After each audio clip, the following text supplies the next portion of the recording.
Pakada natin to. Ah. 1,000,000 isang piraso. Biro mo 1,000,000 isang Oo. piraso. 2.5 kilo ng Japanese melon. So ito po ay Japanese melon. Napakamahal ito.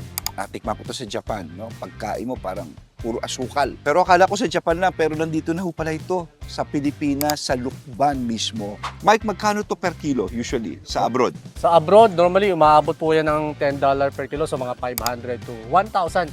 Pero pag beginning ng season sa Japan, ino-auction po yan. Totoo yun, nakita ko Sometimes yun. umaabot ng $20,000, mga 1,000,000 isang piraso. Biro mo 1,000,000 isang Oo. piraso. Pero yung nando sa Japan, nandito na ho ngayon sa Lukban. Ha? Ang matindi pa nito, hindi tumubo ito sa lupa. Tumubo sa tubig.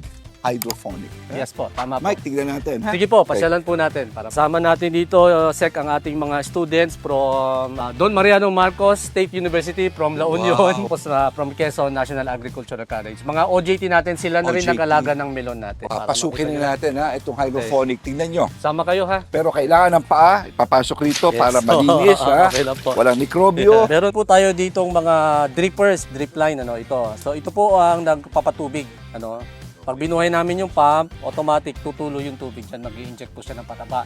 Ano ang laman nito? Coco, bunot po. Bunot na yan. Nakita po, So- complete. Ngayon po mapapansin nyo, for harvest na kasi siya today, kaya hindi na namin pinatubigan, kaya nalalanta. Na-surpass po namin yung target namin na 1.5 kilo. Pumapatak po ng mga 2.5 kilo ang isa nito. 2.5 kilo ng Japanese melon. So ito, mag-harvest na po tayo, ha? Pitin natin to.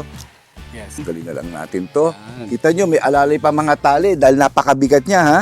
Ano kadaming melon meron dito? Sa isang square meter po ay 3. Ilang square Ito ay meters to? 600. Oh, so 1,800 Yes, ganun po yung na plant melon, population ha? natin. So ilang buwan lang to? Bago Normally yun- po 3 buwan. So bawat 3 buwan, meron ka 1,800 na melon. Kano bentahan? 500 ba? Sa 500 po, So di may 1,000 1,000. ka. Aha. So magkano lahat yun? 1.8 million? Tama ba ko? Kung mabebenta po natin lahat. Kung mabebenta lahat. Yes.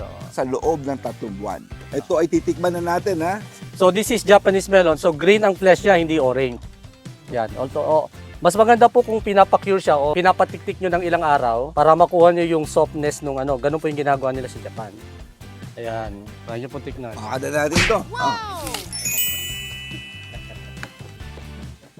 Yan. Parang ligan ng asukal. Ang tamis, no? Oo. Ha? Ano sa akin yan? 500 Oo. pesos ang kilo.